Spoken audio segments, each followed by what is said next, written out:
नमस्कार दोस्तों। भारत से जुड़ी इंटरनेशनल खबरों की इस कंट्रोवर्सी में आपका एक बार फिर से स्वागत है।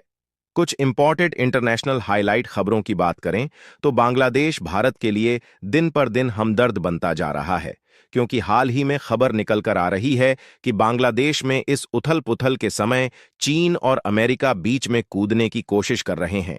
दरअसल शेख हसीना के भारत आने के बाद चीन से संबंध और अमेरिका जैसे अंतर्राष्ट्रीय खिलाड़ी भी बांग्लादेश की नई सरकार से कोई भी खुश नहीं है कि मंद बुद्धि का फायदा उठाने की कोशिश कर रहे हैं। जहां इसी कोशिश में दोनों देश भारत और बांग्लादेश के बीच मतभेद मौजूद बंगाल की खाड़ी में पैर जमाने की होड़ में जुट चुके हैं। लेकिन एक तरफ जहां भारत की चिंताएं बढ़ रही हैं, वहीं दूसरी तरफ भारत के लिए एक अच्छी बड़ी खबर भी आ रही है,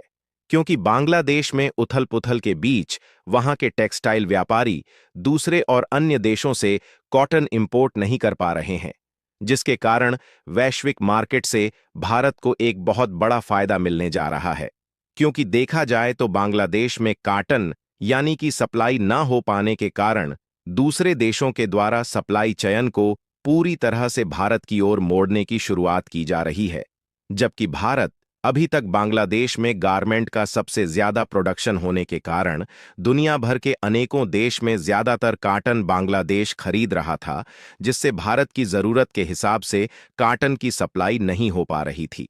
आज की इस वीडियो में बांग्लादेश और भारत से जुड़ी कुछ ऐसी इंटरनेशनल खबरों को बताने वाले हैं जो कि भारत के नज़रिए से बेहद ही इंपॉर्टेंट खबरें हैं। लेकिन आगे बढ़ने से पहले इस वीडियो को लाइक करके चैनल को सब्सक्राइब जरूर कर लीजिए दोस्तों,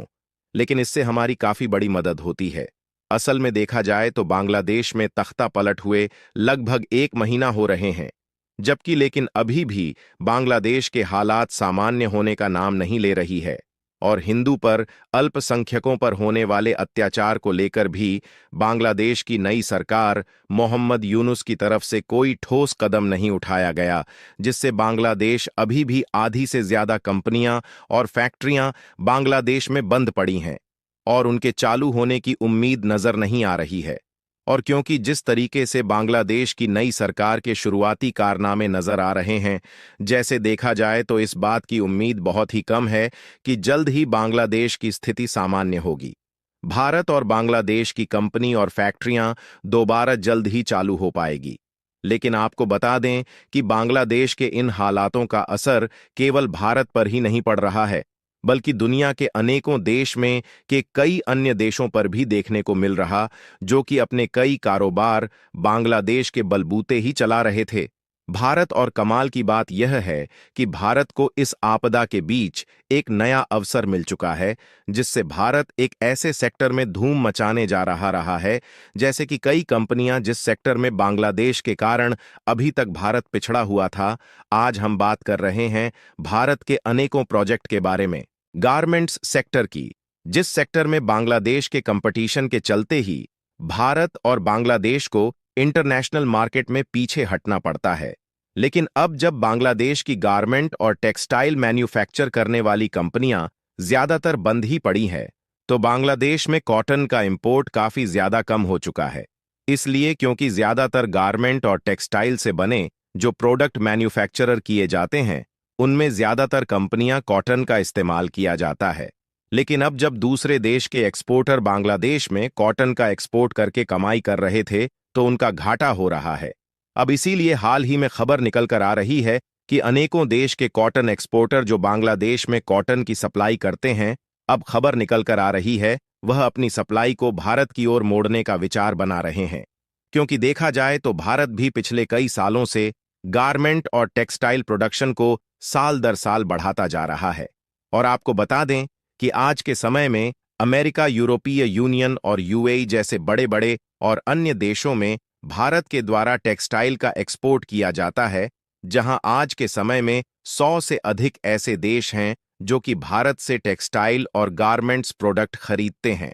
वही हालांकि इन देशों में भारत से कहीं ज्यादा बांग्लादेश अपने टेक्सटाइल और गारमेंट्स प्रोडक्ट को एक्सपोर्ट करता है, और बांग्लादेश भारत से छोटा देश होने के बावजूद भी टेक्सटाइल और गारमेंट्स के प्रोडक्शन एंड एक्सपोर्ट के मामले में भारत से आगे इसलिए है क्योंकि बांग्लादेश में श्रम लागत काफी कम होती है और ज्यादातर टेक्सटाइल के प्रोडक्ट घरेलू तौर पर भारत मैन्युफैक्चर किए जाते हैं, जिससे दूसरे देशों में बांग्लादेश भारत के मुकाबले कम दामों में टेक्सटाइल से बने अपने प्रोडक्ट को बेच पाता है। इसलिए बांग्लादेशी मैन्युफैक्चरर के कारण वैश्विक मार्केट में भारत को एक बहुत बड़े कंपटीशन का सामना करना पड़ता है। लेकिन अच्छी बात यह है कि भारत में जो कपड़े और अन्य टेक्सटाइल के प्रोडक्ट बनाए जाते हैं वही थोड़े महंगे जरूर होते हैं, लेकिन उनकी क्वालिटी काफी अच्छी होती है।